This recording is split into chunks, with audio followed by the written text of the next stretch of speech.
شبی سلطان محمود احساس دلتنگی میکرد و نمیتوانست بخوابد. به رئیس محافظانش گفت بیا به صورت ناشناس بیرون برویم و از حال ملت خبر بگیریم. در هنگام گشت و گذار مشاهده کردند مردی روی زمین افتاده و مردم از کنارش رد میشوند و اعتنایی به او نمیکنند.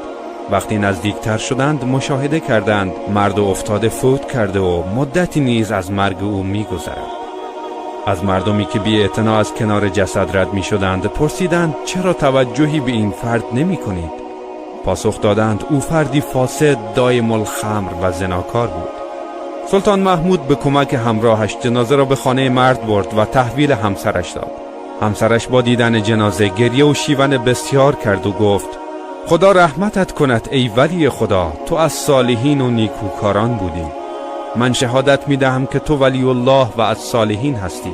سلطان با تعجب گفت چطور می گویی که او از اولیاء الله است در حالی که مردم چنین و چنان درباره‌اش سخن می گویند؟ زن پاسخ داد من انتظار چنین گفتار و واکنشی از مردم را دارم و از قضاوت آنان متعجب نیستم. سپس ادامه داد و گفت شوهرم هر شب به مغازه مشروب فروشی می رفت و هر چقدر می توانست مشروب می خرید و می آورد خانه و در چاه می ریخت و می گفت الحمدلله که امشب این مقدار از گمراه شدن و فساد مردم کمتر شد. پس از آن به منزل یکی از زنان فاحشه و بدنام می رفت و به او پول می داد و می گفت این درآمد امشب در منزلت را تا صبح ببند و از کسی پذیرایی نکن. پس از آن به منزل برمیگشت و می گفت الحمدلله که امشب به اندازه یک نفر از ارتکاب گناه و گمراه شدن و به فساد کشیدن جوانان جلوگیری شد. من همواره او را ملامت می کردم و می گفتم مردم درباره طور دیگری فکر می کنند و این را بدان روزی که از روی زمین خواهد ماند و کسی غسل و کفنت هم نخواهد کرد.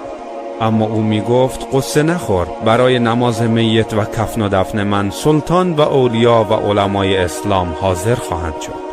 سلطان که هنوز خود را معرفی نکرده بود به گریه افتاد و گفت به خدا قسم من سلطان و پادشاه کشور هستم و فردا صبح به همراه علمای اسلام برای غسل و کفنش می آییم. صبح روز بعد سلطان به همراه علما و مشایخ و بزرگان مملکت و جمع کثیری از مردم بر جنازه نماز خواندند و او را با احترام فراوان دفن کردند. خداوندا بدگمانی و سوء ظن نسبت به بندگانت را از ما دور ساز و حسن ظن و خوشگمانی نسبت به همگان را نصیبمان بفرما. شاعر میگوید 100 سال ره مسجد و میخانه بگیری، عمرت به هدر رفته اگر دست نگیری.